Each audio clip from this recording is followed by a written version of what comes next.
Ascended Heroes prices are setting new levels, though before we look into that, I'm actually gifting a subscriber this Trainer Gallery Charizard from Lost Origin.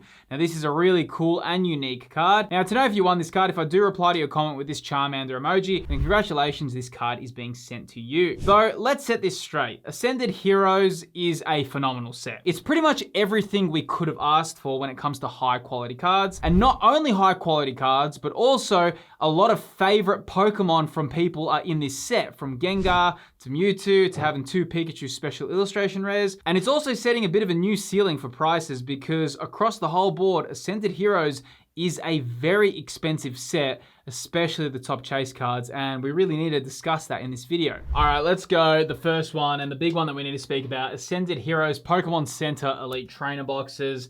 On that graph here, you can see they started strong, they dipped, and now they're recovering. Obviously, the Pokemon Center version is the one that a lot of people want in their collections. Pokemon Center products definitely do perform much better over the long term. If you ever have purchased Pokemon Center products, they're very hard to kind of acquire because, you know, everyone's like chasing for those pre-orders, everyone's trying to grab them, and then they do have strong growth. But you can see those early prices that came around 386 US, did drop to 319 US, and right now selling for $346, which is absurd pricing for a Pokemon Center Elite Trainer box. Look, when we're looking at Ascended Heroes, it is looking like arguably, it's definitely the best set we've had for the Mega Evolution era, but even when you look at Destined Rivals or Pokemon 151, it's up there on that level. It's an S tier set. The illustrations in this artwork are phenomenal, and one thing that you have to also consider, the Pokemon within the set are phenomenal. So, and that makes a big difference, all right? A lot of people say, oh, but Phil, I like this card in this set, and I love this Pokemon that's in this set. Great that you love it,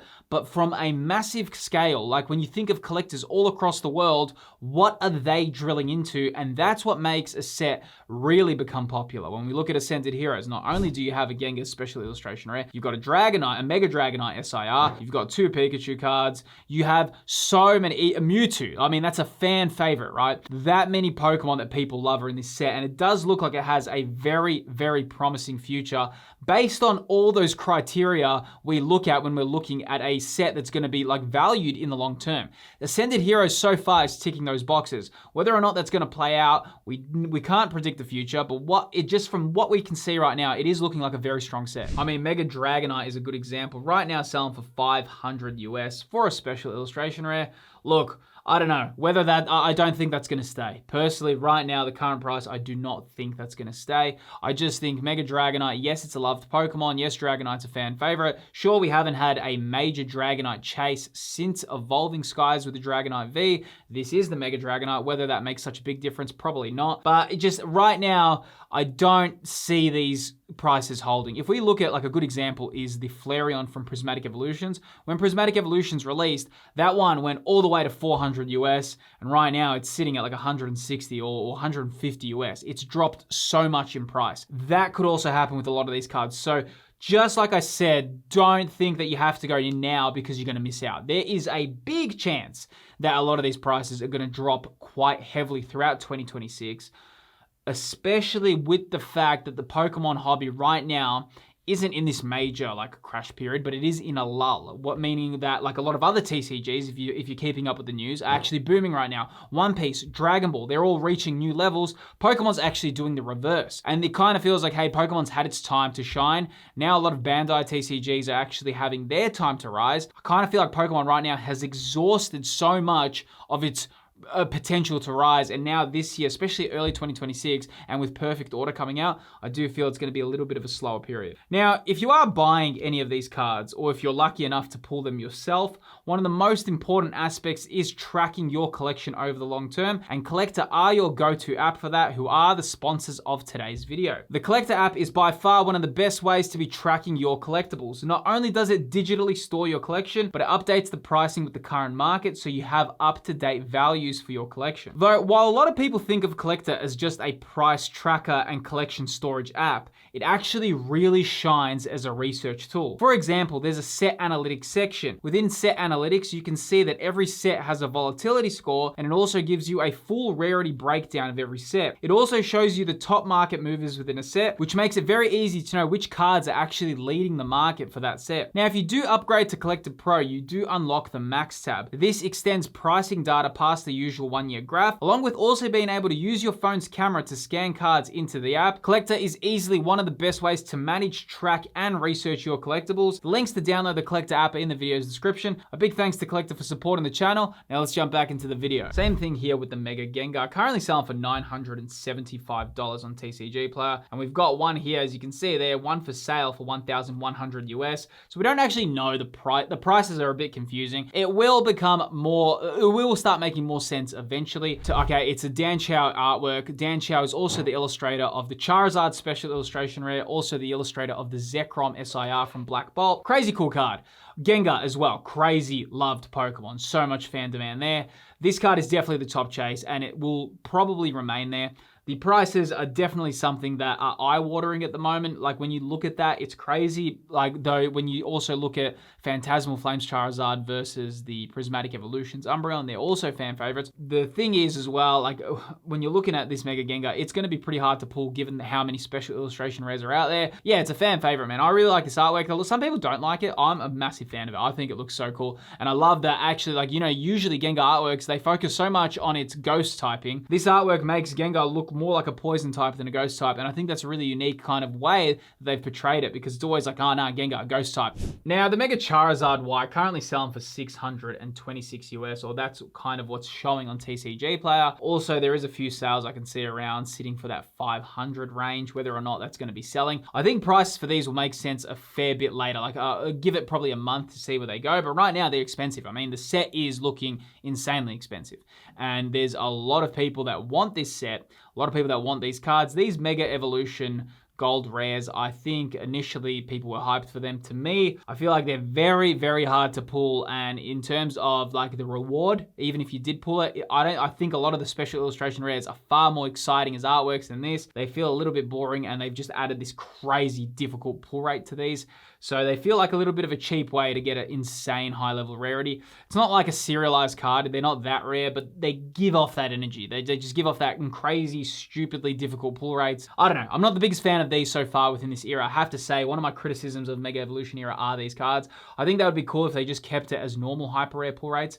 But in terms of how like the pull rates for these have just entered this new level of difficultness. And I think that's also playing out with how people are perceiving the Mega Evolution era, because it hasn't had the easiest fan adoption rate. What I mean by that is people who have entered this new Mega Evolution era, a lot of people are still looking at Scarlet and Violet and thinking, hey, maybe there was a few things that Scarlet and Violet did better. I did like how Scarlet and Violet handled a few things, but nonetheless, that's what we're kind of dealing with at the moment. Now, one that's really cool and probably one of my favorite artworks from Ascended Heroes is the Mega Feraligatr Special Illustration Rare, $236 US currently, what it's showing on TCG Player. One big thing, the reason why I love this artwork so much is because how Mega Feraligatr got portrayed in this artwork, I think is fantastic. I mean, if you played Legends EA and you look at Mega Feraligatr, it does look like a little bit like, hey, what's going on with this? I didn't really like the Mega Evolution in the games, unless sometimes when it was animated, it looked alright, but generally it wasn't that cool, right? This though, this artwork looks insanely awesome, and they did a fantastic job with it. And Feraligatr hasn't really had chase cards for how long? Like, when was the last Feraligatr chase? I can't even remember off the top of my head. This is looking so good, and I really hope that there's going to be a big market for this card. And I do imagine that there will be, because, you know, Feraligatr, this is OG Gen 2 classic starter Pokemon. It does tick a lot of those boxes. Will be interesting to see. But you can see just from that, like, how many expensive cards already from Ascended Heroes. Yes, it's early days. Sure, a lot of these are going to drop, but like, just from what I've showed you so far, there is so many cards already above 200 US. How many more are going to be like that? I do imagine with how the market's going and how things are playing out with Ascended Heroes, we're going to see some big price drops, because from what I can see so far with this set, prices are just all over the place. There's so much price drops happening at the moment, and price like rises. Everyone's kind of seeing where the market is heading for these cards in particular. You got to remember with this as well, think of Prismatic Evolutions. When Prismatic Evolutions released, a lot of those evolutions were so overvalued. With Ascended Heroes, I wouldn't be too FOMO-y, okay? That's one thing I just want to tell everyone, especially if you're watching this video. I wouldn't be like, oh, I need to buy these cards now. Man, I'm telling you, with some of the prices that we're looking at, you can probably wait. And I'd recommend, if you're watching this and you're thinking about buying singles, definitely wait. Whether I'm like, it's just some of the prices are a little bit out of this world. So interestingly, moving on to the Ascended Heroes booster bundles, right there, there in that December period when everyone kind of saw the reveals and we saw what we were going to get from Ascended Heroes, was selling for $105 US. Booster bundles currently selling for $73. That is insane pricing, right? You're just getting 6 packs inside, already $73. Brand new set, mind you, okay? This isn't an out of print set. This isn't a set that has been on the market for 2 years now and people kind of want it. They're getting nostalgic for it. This is brand new. And Pokemon is just like, yes, we're in a lull period, but when you still see, even though it's dropped, you're still looking at $73 for a booster bundle, which there was like, if you back in 2024, add probably $30 on that, you could have bought brand new booster boxes, especially like Stellar Crown, even like Twilight Masquerade, you could have found them for $110 US. So the fact that booster bundles right now are selling for that is just such a big kind of shock to Pokemon collectors at the moment. But I do imagine that the Ascended Heroes, just from what we can see so far, and I'm very curious to know a lot of your thoughts, but where is this set going to go? Because right now, it looks like such a positive future, especially when you look at the whole Mega Evolution era. Currently, it's looking like such a standout set. When you look at base set, when you look at Phantasmal Flames, Ascended Heroes, and Perfect Order, so far, this is just knocking it out of the park. It looks so much better than what we've kind of seen from Mega Evolution. So it's definitely going to be a set that I think a lot of people are going to be looking at for a very long time. I mean, when I'm just looking at TCG Play and I'm just scrolling through here, just from here, you can see, there you go, Mega Gengar, $975. Mega Dragonite, $496. Mega Diancie, $295 US. Lily's Clefairy, $272.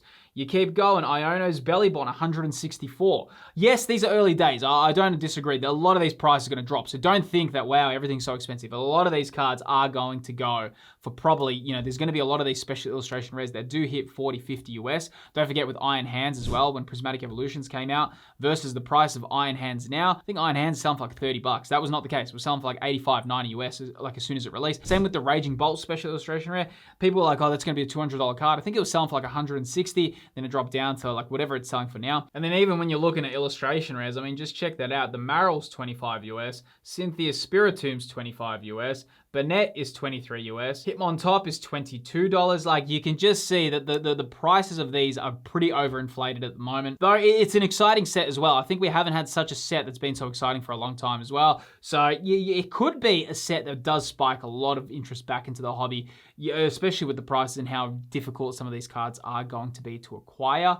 Though at the same time, I think a lot of people are also saying, wow, I'm going to wait. Especially, don't forget, a lot of people in the hobby have got a bit more experience now. There's a lot of viewers on my channel. There's a lot of new people coming in. There's a lot of you guys that have been watching this. You saw Prismatic Evolutions. You saw how Pokemon 151 went. You saw all those hype waves. And now you're looking at that. And there is that experience in the hobby right now where people are looking at that and saying, hey, I'm going to just wait out a little bit, right? That is happening too. So don't just think that everyone's just jumping in on these prices. If you kind of knew, or if you just came into the hobby because of Ascended Heroes, I would definitely just be looking at this and just taking a very long kind of pragmatic view when looking at the price of these, because it's just unlikely. It's very hard to sustain these prices. But as much as Ascended Heroes is changing, I think Pokemon's future for 2026 is something that every new and even every experienced collector needs to be aware of. And I do explain why that's so important within this video on screen here. Within this video on screen, I go into what's changing for 2026 for Pokemon collecting and investing. If you like this video, click the video that's appearing on screen. Appreciate you watching, and I'll see you on the next video.